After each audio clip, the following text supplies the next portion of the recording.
atu ana Tūmai Cassidy ki te whakaaturanga e whakatairanga ana I te hekenga o te wai Māori kei Te Waipounamu. Ko te kaupapa matua ia whakaatu I te āhua o a mātou wai Māori, ngā aua, ngā roto, me ngā āhuatanga kua pāngia, ngā mate, ngā paru, ngā tūkinotanga o nei rā. Kua rewa kia unutai e ki Ōtepoti, hei whakakitenga atu I ngā tāpaetanga o te kēhi wai Māori o Ngāi Tahu ki te karauna. He wāhi mahinga kai o mua te nuinga o nei wāhi Pēnei I te awa o Mataura. Kua pūwhenua nā runga I te whakatū peke tere.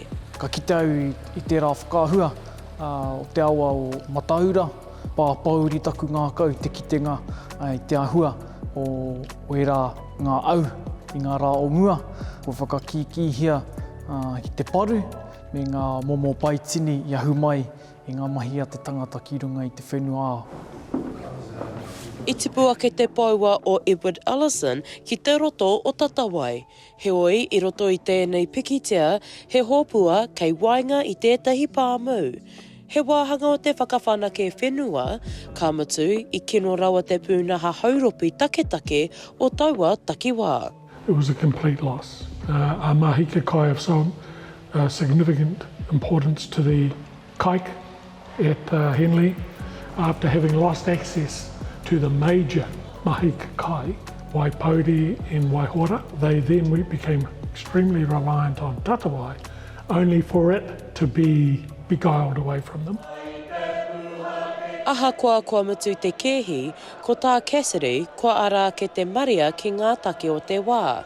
Heoi, e manako ana ia, ka ara ke ngā rangatahi ki ngā take wai Māori hoki.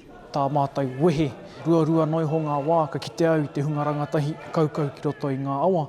Hoi ki te kōrero ki ngā kaumātua, ka haere rātau ki te wai, ki te horoa, ki te aha tirane, e kore, e tino kite I te wāhuatanga I tēnei rā.